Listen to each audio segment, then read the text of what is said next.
Olá, bom dia. Eu sou a Mafelo Visoto, te dando as boas-vindas a mais uma edição do Meet Point Estadão Think. Desta vez para falar sobre água. Você já pensou que a água que sai do seu chuveiro ou então da indústria hoje pode voltar à vida amanhã mais pura e mais útil do que nunca?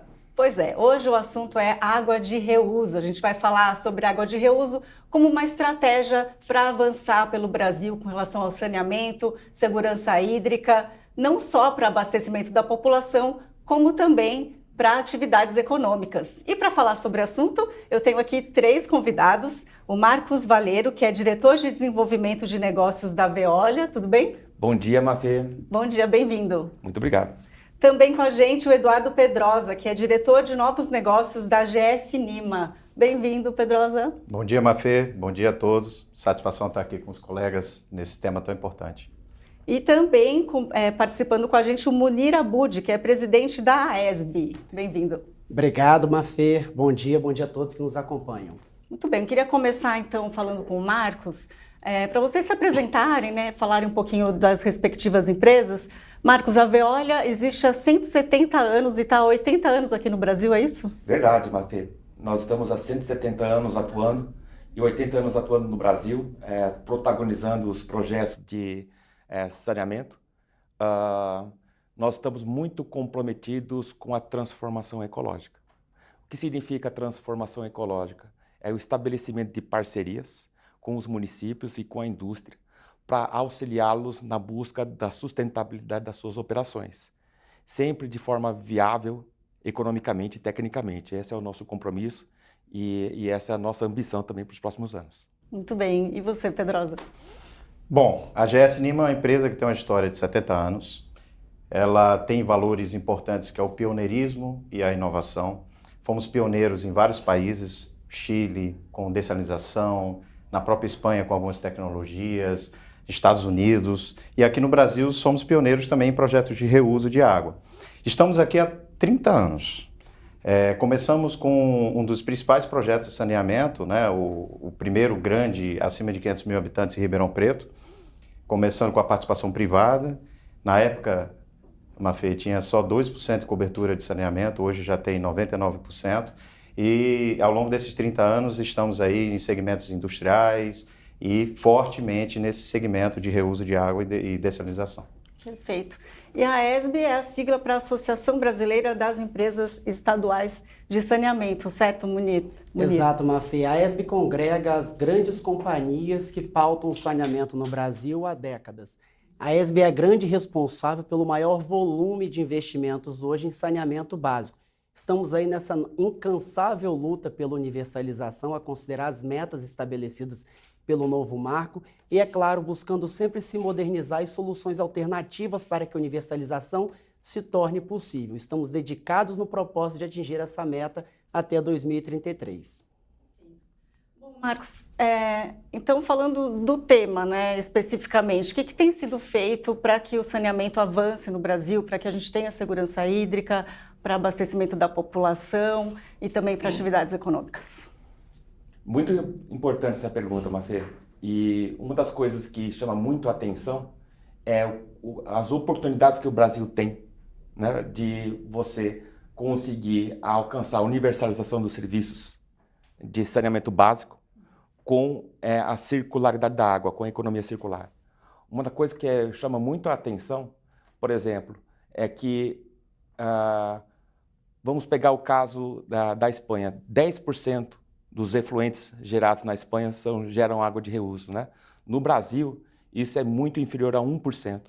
Olha o potencial que nós temos, né, de promover o saneamento básico e a circularidade de água, né, trazendo mais resiliência, mais diversificação hídrica, né, para a indústria e para as municipalidades. Então é um enorme potencial. Sim, queria ouvir vocês também sobre. A gente fala do avanço do saneamento, pode olhar para trás com o retrovisor, ou falar também dos avanços que estão sinalizando uma tendência. Diante dos desafios de abastecimento da população, diante de mudanças climáticas, diversificar a matriz hídrica é uma tendência. Então hoje a gente tem cidades que estão mais diversificadas em água superficial e subterrânea, mas desponta os primeiros grandes projetos de reuso de água, né, e dessalinização também. Então isso eu acho que é uma tendência extremamente importante, é um desafio para o Brasil, mas vale salientar que metade praticamente da população brasileira, a gente está olhando para o futuro, começa a ter essas iniciativas, mas metade da população brasileira ainda não tem coleta e tratamento de esgoto. Então nós temos desafios no saneamento que estão avançando com novos investimentos, mas da década de 80, e a gente tem desafios do saneamento que já tem sinais no Brasil de avançar para o futuro, né? E tecnologias diversas, que a gente vai acabar falando um pouquinho mais aqui ao longo desse bate-papo. Muito bem, que é o direito do cidadão, né, ter acesso ao saneamento. Munir.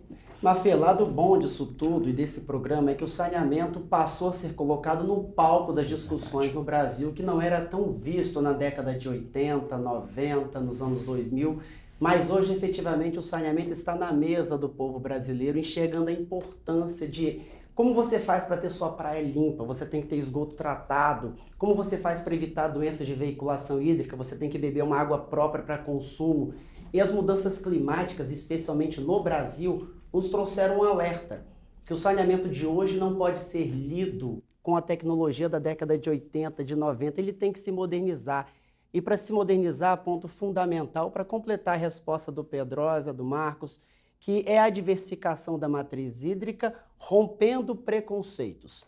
Ainda há muito preconceito no Brasil com outras formas de captação, como, por exemplo, a utilização da água de reuso para fins industriais, a dessalinização, mas são iniciativas já populares em países muito desenvolvidos, muito avançados.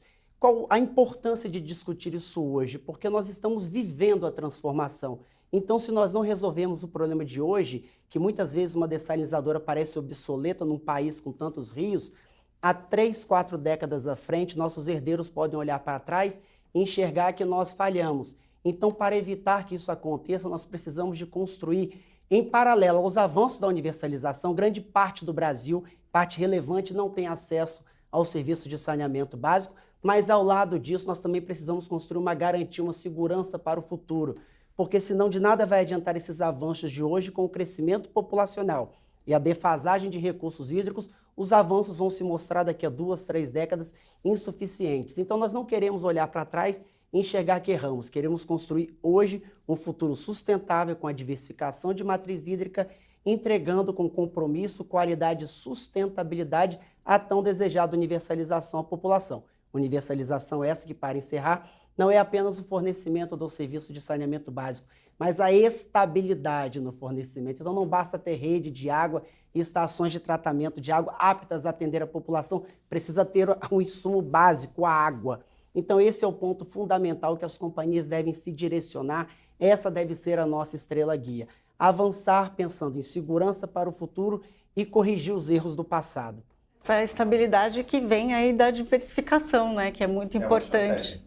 Eu tenho um dado aqui que tem tudo a ver com o que você falou, Munir. Ó, segundo dados da Hidra e da Aladir, que são associações internacionais do setor, a capacidade global de dessalinização e reuso de água cresceu aproximadamente 42% nos últimos 5 anos.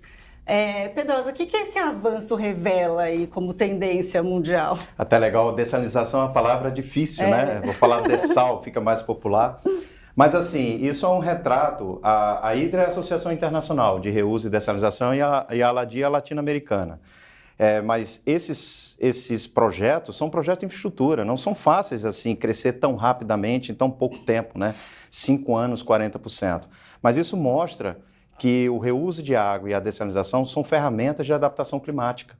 O mundo começa a entender que a diversificação da matriz hídrica é fundamental para você garantir a segurança para o abastecimento da população, para as atividades econômicas. Tem atividades econômicas que são extremamente estratégicas, energia, produção de alimentos, que dependem de água.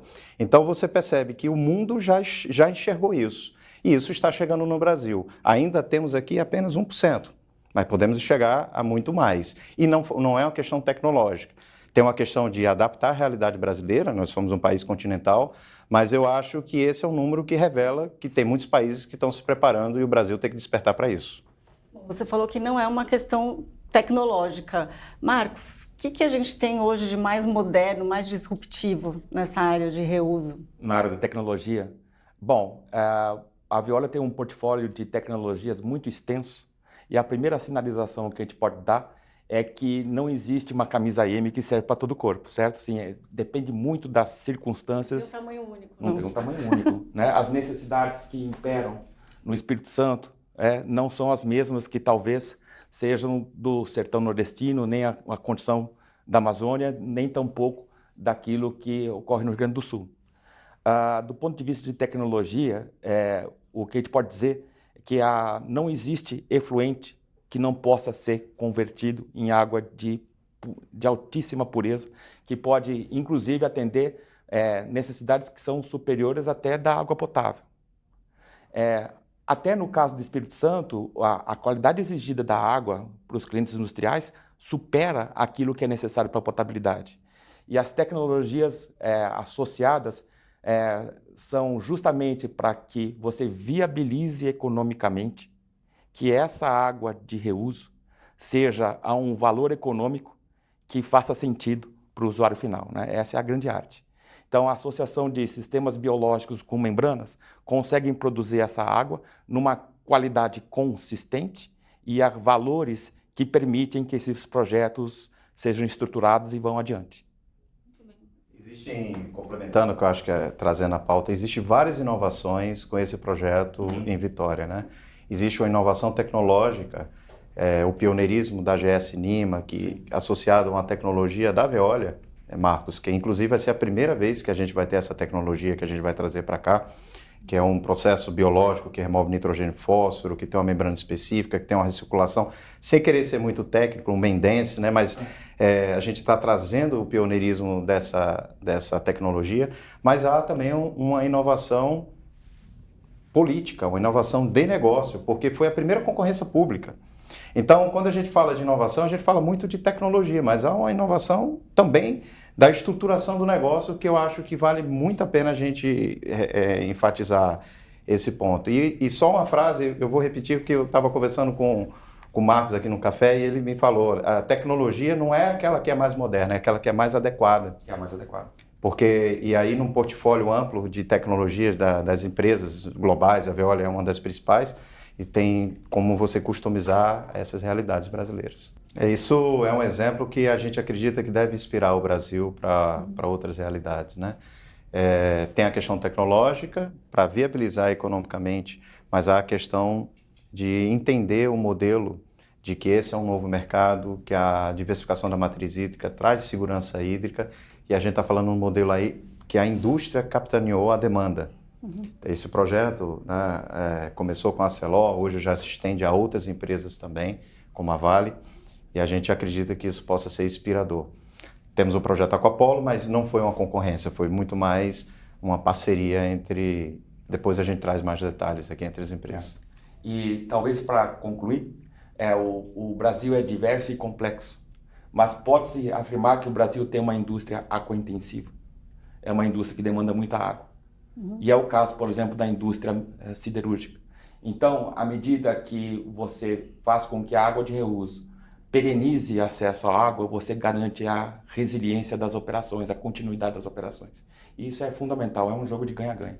E tem muito desperdício por parte das indústrias? Sim, bom, novamente, o Brasil é um país diverso e com organizações com diferentes sofisticações. Sim, inclusive o combate à perda sempre deve ser a primeira das ações. A primeira das ações. A indústria que faz tipicamente o reuso responsável é aquela que já fez o dever de casa, já fez o que se chama de punch lists, onde ela tenta observar quais são as perdas de água, trabalha na redução do consumo de água para condições de benchmark e uma vez alcançado ela busca no reuso de água para continuar na sua busca pela economia circular. Mas sim, a perda de água, principalmente na economia não sofisticada, ainda é importante no Brasil. Pedrosa, que projetos são inspiradores ao redor do mundo? Eu vou trazer a inspiração e complementar um pouquinho o que o Marcos comentou, né? A indústria tem diversas maturidades. Você tem aquela indústria que já começa a fazer o seu reuso, tem outras que ainda está preocupada com o atendimento legal da disposição do efluente. Sim. Mas não adianta ela ser eficiente se ela está numa bacia hidrográfica que tem problema. Então a indústria também começa a olhar muito mais além do que o seu próprio processo e na sua cadeia produtiva. E isso traz na cadeia produtiva, no seu mercado consumidor, na sua bacia, uma série de projetos inovadores. Então, quando você fala, por exemplo, que experiências você tem no mundo nessa questão, não é só a experiência específica de uma empresa, mas muito mais de um projeto de gestão hídrica sustentável numa bacia, num país. Então, hoje eu poderia dizer que a Singapura tem projetos de reuso de água potável para uso, para consumo humano, né? Você tem projetos de dessalinização. A Espanha e a Europa, que são grandes provedores, né? O caso da França também são grandes provedores de tecnologia, tem projetos específicos. Os Estados Unidos, a Califórnia e a Flórida, em especial, esses dois lugares. Os Estados Unidos tinha o reuso potável indireto, mas mais recentemente já tem até direto em alguns locais, né? Então está avançando muito. Então você percebe, tá aí o crescimento, voltando àquela pergunta de 40% crescendo em 5 anos, né? O mundo começou a despertar que tem segurança para a saúde e que é o que o Marcos complementou. Tem muitas atividades econômicas que são intensivas em água. Então, a água é estratégia. Se a gente voltar lá no nosso passado, sempre foi, né? Na agricultura, Mesopotâmia e tal. Mas, e tecnologias estão inspiradas no mundo inteiro, né? E aqui no Brasil, eu poderia dizer que a inspiração são os projetos pioneiros. Aquapolo, aqui em São Paulo, Espírito Santo com um projeto que está em andamento, o Reuso Vitória, o Ceará com projetos de dessalinização e outras diversas indústrias. Tem várias indústrias aqui que já começam a fazer projetos internos de reciclagem de água, que não é divulgado porque está dentro do seu próprio processo. Munir, o Brasil é tão rico com relação à água doce, a gente tem tantos rios e muita gente olha para o nosso país e fala, bom, a gente não vai ter problema hídrico. O desafio é usar bem essa água. É usar bem. Nós temos muitos rios que são maltratados. Ponto fundamental. Nós não cuidamos bem dos nossos recursos hídricos. Isso é importante dizer. E grande parte da violação da qualidade dos nossos recursos hídricos é advindo da falta, inclusive, de saneamento básico. O esgoto não tratado, lançado muitas vezes in natura, acaba destruindo a qualidade da água. Água essa que acaba faltando para o abastecimento da população. Quando nós identificamos a possibilidade de fazer uma grande parceria público-privada no estado do Espírito Santo para o sistema de esgotamento sanitário, a nossa capital Vitória, por exemplo, está universalizada. No entanto, os 2 rios que abastecem Vitória passam pelo interior do estado do Espírito Santo, cidades essas que não possuem a sua universalização atingida. Isso quer dizer que a qualidade da água que chega em Vitória pode ser violada porque uma outra cidade não conseguiu ainda fazer o seu dever de casa. E qual foi a lógica pensada nessa PPP? Haver a integração do sistema, a regionalização. Então, Vitória pode subsidiar a implantação de um sistema de esgotamento sanitário em outra cidade, dado a lógica integrada do sistema como um todo. O saneamento básico não pode ser lido como uma ilha, como algo isolado. Ele é algo integrado. Esse foi um ponto muito relevante trazido pelo marco regulatório, a necessidade de enxergar o saneamento de forma regionalizada, que o município mais rico pode e deve custear um outro menos favorecido, exatamente porque os rios passam por diversas cidades, os rios não veem fronteiras políticas, então esse debate, muitas vezes ideológico, que acaba sujando a qualidade do setor, tem que ser banido de uma vez por todas, e com isso a gente consegue ir avançando nessas pautas de universalização, pauta essa ainda distante de ser atingida, especialmente pelas dificuldades econômicas. Há uma necessidade ainda de que na próxima década seja direcionado recursos para que a universalização se transforme em realidade, dado o seu grande ganho em escala para a população. O Brasil é um país continental, famoso pelas suas praias, então não é admissível que as praias do Brasil sejam sujas por ausência de saneamento básico. Então, pelo viés do turismo, nós temos que universalizar. A população carece de saúde pública porque muitas dessas doenças são causadas pela deficiência do saneamento básico. Então, também por isso temos que universalizar para aliviar o caixa da saúde pública. Nós temos a valorização do metro quadrado. Nós temos uma cidade no estado do Espírito Santo chamada Vila Velha, que recebeu o maior aporte de recursos em saneamento básico em todas as suas vertentes de sua história. Água, esgoto, drenagem. E com esses investimentos, Vila Velha foi a cidade que teve uma das maiores valorizações de metro quadrado no país, mostrando que a população paga por isso. Então o saneamento ele tem que ser lido como um negócio, ele gera receita, ele gera melhoria da qualidade de vida, ele aprimora o IDH. Isso quer dizer que é possível você ter algo economicamente rentável para a atividade dos bancos, para as companhias que querem lucrar e também atingir um fim social em paralelo a isso. O grande ponto é criar um diálogo saudável entre todos os atores. Exemplo disso foi o sistema implantado por nós em 2020, leiloado em 2024, da integração governo do estado com a companhia de saneamento, uma grande indústria do estado do Espírito Santo, somada a ganhos sociais diversos à população. Então essa mentalidade do saneamento básico tem que ser enxergada de forma integrada, sem preconceito e sem ideologia, olhando que o saneamento, ele por acepção do próprio nome, ele deve ser básico. Então nada menos do que isso, o saneamento tem que ser básico para que a população tenha o mínimo de dignidade de vida, de qualidade de vida. Pedrosa, são muitas as áreas vulneráveis aqui no Brasil. Como elencar as prioridades? Bom, esse é um bom desafio, né? Então, primeiro você precisa ter domínio, conhecer, para você poder elencar as prioridades, né? E aí esse mapeamento diante de uma diversidade que o Brasil tem é fundamental. Você tem que ter o domínio. Aí depois você buscar essa adequação econômica, né? Mas quando você fala de vulnerabilidade, a gente tem a vulnerabilidade hoje, atual. A gente olha os nossos rios poluídos. A gente vê que não tratamos, como o Muni colocou bem, os nossos recursos hídricos, né? Mas a gente tem que olhar o futuro. A gente tem que olhar a necessidade de diversificar a matriz hídrica e entender o desafio futuro que está por vir, principalmente diante das mudanças climáticas. Então, a gente tem que elencar as prioridades olhando para o passado, mas também antenado para as tendências e as questões futuras que vão acontecer. Eu vou trazer até aqui, o Brasil discute agora uma nova indústria, uma neoindustrialização, onde a água, mais uma vez, é um papel fundamental. Se a gente for trabalhar o Brasil que projeta grandes produção de hidrogênio verde, o H2V, né, o hidrogênio vem do H2O, e uma água ultra pura. O Brasil que projeta data centers, porque tem uma vantagem brasileira, né, tem um grid de energia sustentável e atrai data centers para cá. Você sabia, por exemplo, que as pessoas falam a tecnologia custa muita energia para produzir água dessalinizada, reuso.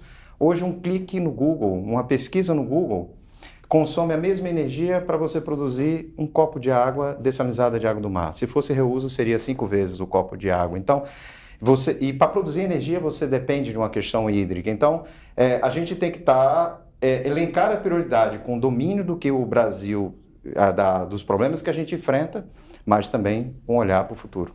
Muito bem. Marcos, quais são os modelos existentes hoje? É PPP? É com o apoio do governo? O que a gente tem na prateleira?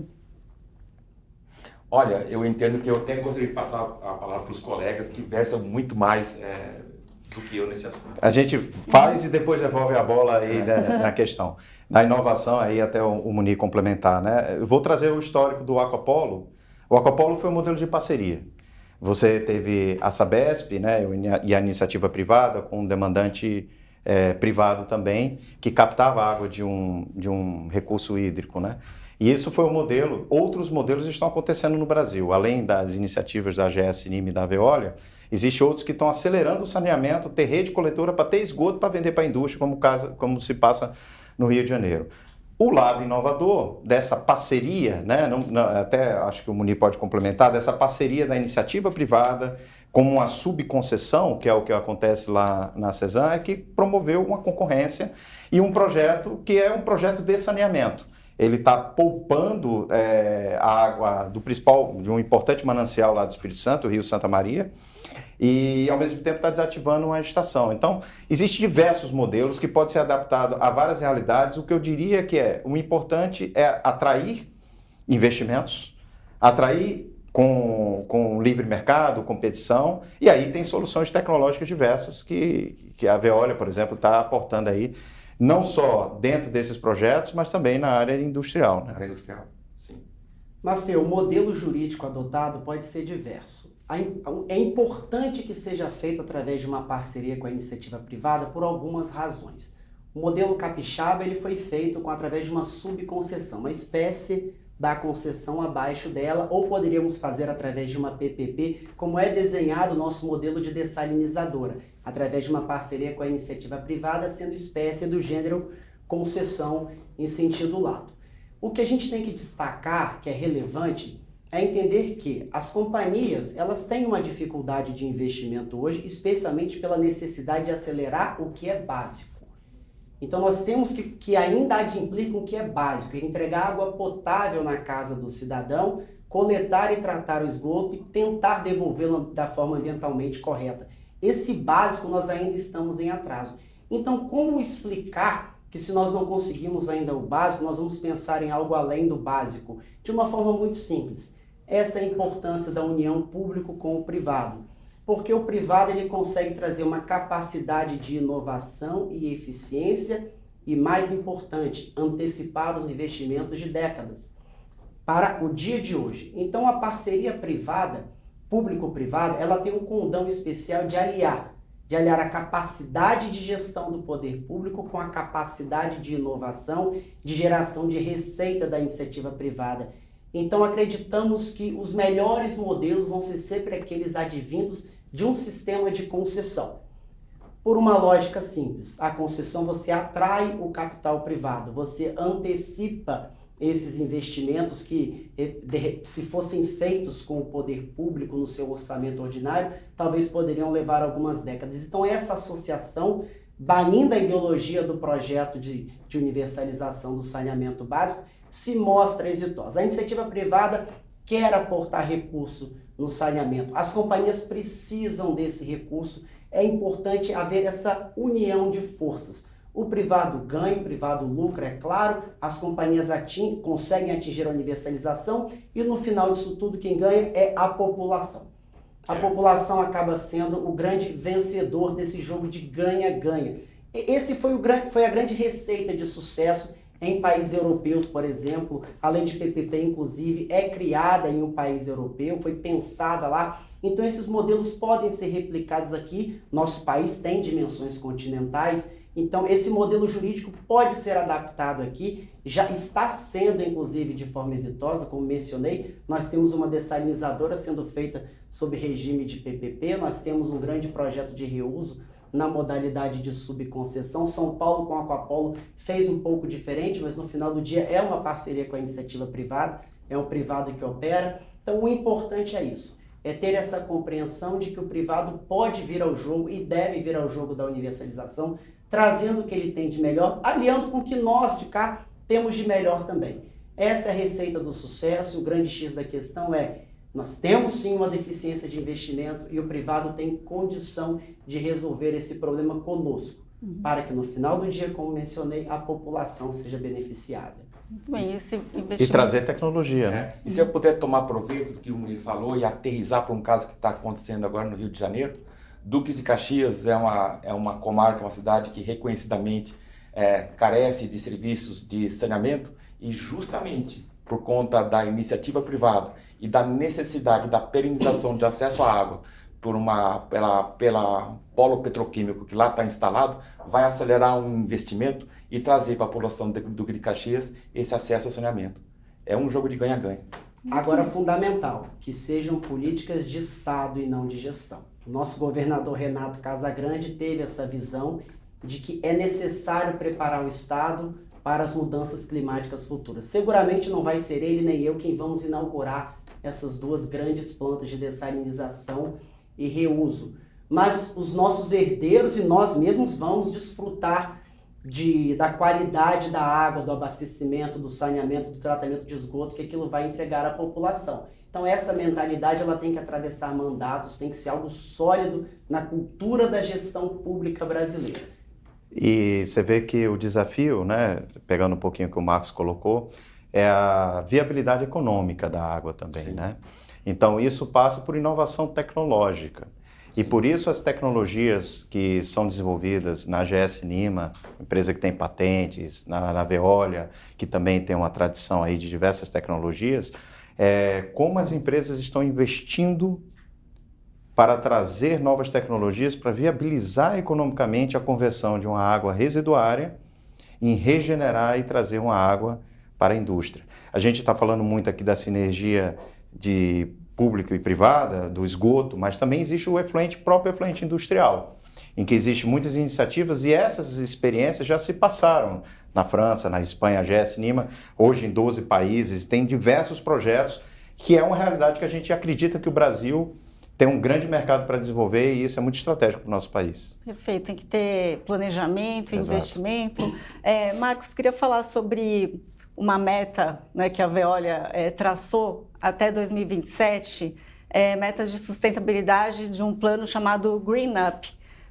Conta pra gente sobre esse plano. O Green Up é uma visão da Veolia de como acelerar a transformação ecológica através de 3 pilares principais, que é a regeneração, a despoluição e a descarbonização. E para isso ela tem feito investimentos muito importantes em inovação. Novamente, por que a inovação? Porque somente através da escalabilidade e da maturidade da tecnologia é que você consegue fazer com que ela tenha um valor de investimento e um valor de operacional que caiba no bolso, que viabilize, que faça com que a transformação ecológica seja viável para a indústria e que seja viável para os municípios. Esse é o nosso compromisso, né, que nós estamos completamente aderentes. Pedrosa, os compromissos agora da Olha, eu poderia dizer assim, o primeiro compromisso, a gente olha para o nosso retrovisor e particularmente a AGS tem muito orgulho de uma gestão que com a mesma diretoria, desde 95 aqui no Brasil, de contribuir com a universalização do saneamento. Você vê que nós temos um caso concreto, e aí o Paulo Roberto iniciando lá em 95, até agora, de começar com Ribeirão Preto com a cobertura de 2% e hoje está com 99%. Então, existe um compromisso no Brasil da universalização. Mas existe também um valor que acaba sendo muito no nosso compromisso, que é o pioneirismo e a inovação. A AGS Nima, ela olha para essa nova tendência de diversificar a matriz hídrica e de trazer reuso com pioneirismo tecnológico também, com empresas parceiras ou com suas próprias inovações. E eu achei interessante aí colocar como pilar a questão da descarbonização, mas eu queria trazer uma coisa que temos consciência na nossa empresa, né? Que descarbonizar é sanear. Porque na medida que você tira o esgoto que in natura de metade da população que é jogado no meio ambiente, você está tirando milhões de toneladas de metano que vai para a atmosfera, porque inevitavelmente essa matéria orgânica vai se converter em metano. E nos nossos processos tecnológicos, a gente tem um cuidado com essas emissões, não vai ter emissão de metano, e quando a gente gera metano, a gente produz energia, que é o caso também, aí já há mais de 15 anos que a gente produz energia, que é um caso pioneiro no Brasil a partir do tratamento de esgoto. Então, o nosso compromisso vai muito por aí, de universalizar e com inovação e pioneirismo no Brasil e no mundo. Perfeito. Munir, o Ministério das Cidades estima que vão ser necessários 600 bilhões para universalizar, né, o saneamento no Brasil. Como que a água de reuso vai ser essencial nesse projeto?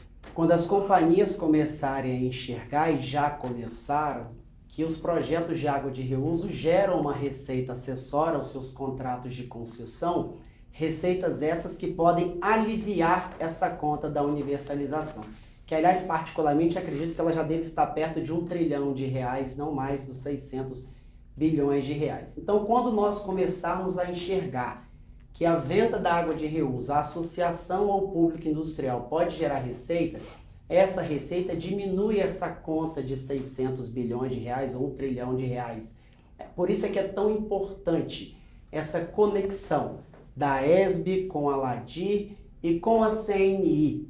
Nós estamos prestes a assinar um termo de compromisso com a CNI e a LADIR e a ESB, claro, em que nós vamos criar uma espécie de mapa do reuso no Brasil. A CNI vai nos entregar as potencialidades e necessidades de abastecimento da indústria, cuja água potável pode ser substituída por água de reuso. A ESB vai entregar as potencialidades das estações de tratamento de esgoto ao redor. E a LADIR vai quantificar isso para nós em possibilidade de negócio. Vai nos dar esse pontapé para que nós possamos saber qual receita pode ser gerada de cada um desses polos industriais associado às companhias presentes na ESB, associado às empresas pertencentes, associadas à CNI, e com isso nós vamos conseguir dar um impulso inicial. Muitas vezes o desconhecer acaba sendo um problema. Então o primeiro ponto é conhecer a potencialidade do seu estado. Isso vai ser inclusive um ponto de segurança para os governadores e presidentes de companhia. Saber que no seu estado há um potencial gerador de negócio e receita. Receita essa que vai auxiliar com que a universalização possa se transformar em cada vez mais factível. Com isso, essa união de forças tem o condão de aliviar, de amortizar um pouco dessa conta, transformando impossível atingir esses 600 bilhões de reais. Conta essa que, da forma como estamos levando hoje, com a dificuldade de buscar recursos, vamos ter muitos problemas em transformar a universalização em realidade em 33. Alguns estados da federação já têm essa conta equalizada, mas o Brasil é muito diverso, o Brasil tem problemas de toda a ordem e nem sempre o saneamento foi pautado como prioritário. E falando da minha cadeira também como presidente da CESAM, o nosso estado, graças a Deus, ao empenho do nosso governador, vai conseguir atingir a universalização até 2033. Mas a nossa missão na ESB é viabilizar, é permitir com que isso seja uma realidade de todas as nossas associadas. Associadas essas que são as grandes responsáveis pelo maior volume de investimentos destinados à universalização. Então essa conexão é fundamental. Enxergar a água de reuso como um negócio. Sim. Um negócio que gera dividendos de ordem financeira e ambiental. Essa compreensão tem o condão de levar o reuso como algo cultural no Brasil, quem sabe, nas próximas décadas, porque a indústria vai enxergar uma possibilidade, as companhias vão enxergar e a população vai ver nisso uma possibilidade também de ter seu abastecimento qualificado e a tão sonhada universalização começando a se transformar em uma realidade. Você vai ver que quem está nos assistindo vai cada vez mais ouvir o nome das empresas que estão aqui presentes. Infelizmente, o nosso tempo chegou ao fim. Se quiserem deixar uma mensagem final, só que é coisa bem rapidinha. Pode ser, Marcos? Claro, assim, eu fico absolutamente orgulhoso de participar desse painel, de poder sinalizar que o Brasil é o país que tem a maior biodiversidade do mundo. Tem uma matriz reconhecidamente verde. E nós temos a grande oportunidade, através da promoção da economia circular, de mostrar que a gente pode crescer, né, de forma sustentável. Então, acho que é a grande mensagem que a gente pode passar aqui nesse painel. Muito obrigado. Muito bom, muito bom. Satisfação também. Então, eu gostaria de encerrar com uma frase até que foi dita aqui, mas para poder enfatizar, o valor da água não está na sua origem, está na confiança da sua disponibilidade e da sua qualidade. E é por isso que investir em infraestrutura de saneamento, investir no ciclo do saneamento, ao invés de você ter o ciclo hidrológico, que você tem a água que evapora, vai para o mar e depois volta, a gente pode encurtar isso com o ciclo do saneamento. Você pode muito bem tratar a água que vai para o manancial e trazer esse ciclo curto, trazer segurança hídrica, é um tema muito importante e não tenho dúvida que o Brasil vai avançar nisso, e esse é um tema estratégico para o nosso país, tanto para o desenvolvimento social, como também para o desenvolvimento econômico. Um país que é um grande produtor de alimento, que olha a neoindustrialização, produção de hidrogênio verde, potencializando as nossas vantagens, né? Como a biodiversidade, como a geração de energia renovável. Eu acho que estamos num momento de mudança e esse posicionamento de inovação institucional e tecnológica é fundamental. Mafê, só de estarmos discutindo isso em um dos maiores veículos de comunicação do país já mostra um reposicionamento da nossa imagem para a população brasileira. E o grande recado que a gente quer deixar é o seguinte: vamos supor que dessalinização e reuso não fossem algo rentável, mas são, e já provamos isso com alguns projetos em andamento. Ainda que não fosse rentável, não é qual o custo do projeto que nós temos que enxergar, é qual o custo da não água. Quanto custa ficar sem água? Então, para você que sabe a dor que é estar desabastecido, qualquer recurso se torna justificável, qualquer empenho nessa direção tem que ser considerado uma iniciativa louvável. Então, estamos aqui discutindo uma possibilidade de transformar água em negócio e, com isso, aliviar a população que sofre, que ainda não é contemplada com o serviço de saneamento básico de qualidade. Nós vamos atingir a universalização se essa mentalidade for a estrela guia das gerações futuras que assumirem as companhias de saneamento, das empresas privadas que estão integrantes no jogo, dos governadores, e com tudo isso, com essas modernizações e inovações tecnológicas, rompendo o preconceito de uma vez por todas e buscando desenhos jurídicos que tornem isso tudo em realidade, nós vamos chegar lá. A população brasileira pode ter a confiança que as associadas da ESB trabalham dia e noite para que a universalização seja possível. Obrigado. Muito bem, rompeu o preconceito. O Pedrosa já me chamou para experimentar a água de reuso, né, da Aquapolo. O Aquapolo ainda não pode ser potável por uma questão legal, aí foi uma brincadeira, mas a gente gosta de trazer o Aquapolo como referência e vocês estão convidados, todos aqui do Estadão. Muito bem, obrigada pela participação de vocês, parabéns pelo trabalho que está ajudando a levar a dignidade para as pessoas, né, porque a água é vida. Obrigada.